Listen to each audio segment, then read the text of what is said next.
The cordons lifted, this is the scene tonight of an unprecedented double bomb attack in the very heart of Manchester. 2 pounds of high explosives in each bomb, no doubt, said the police, planted by the IRA. Workers sheltered after the first blast just a few hundred yards from the scene of the second.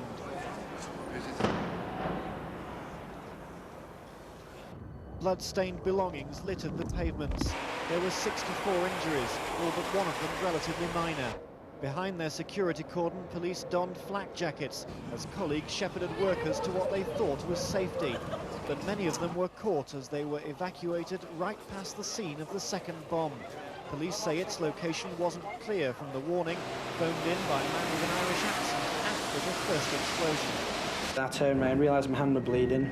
Blood was going all down my neck because I got a big cut on the back of my neck. My coat had been ripped to shreds at the back. There's been a few slits in my coat. I had 3 stitches in my back, 3 stitches in my hand. There was just people running about all the time, and then we got told to go back inside and then evacuate the building. There was just police and firemen and ambulances everywhere. It's horrible. You knew what it was. Don't know why they do it. The doors open on the second floor, and the blast just hit us. Glass came flying at us. And at that time, it was a matter of where the hell are we? What's going on? What do we do? Sort of thing, and panic-stricken. Ambulances were brought in from Liverpool to ease the burden. Worried relatives arrived at Manchester's Royal Infirmary, which had had a major disaster exercise only last Tuesday. Police later removed some casualties' clothes for forensic tests. The bombs were both hidden in shrubberies, the first just off Deansgate, the second near the city's Arndale Centre. Senior police officers said there'd been no intelligence that Manchester was about to be targeted and criticised the warnings as late and inaccurate. Minor injuries.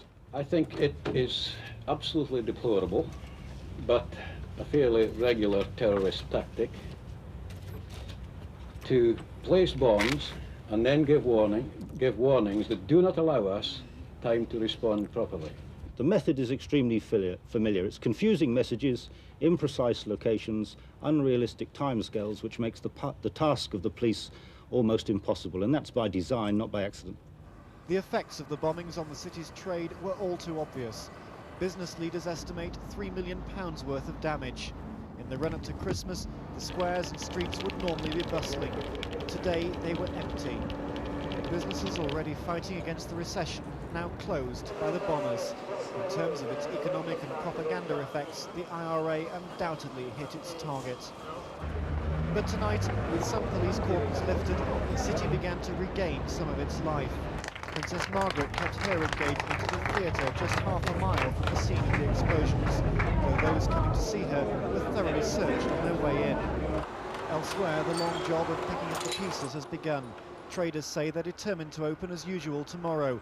After a day which saw the front line of the terrorist battle arrive on their streets, they're demoralised but defiant.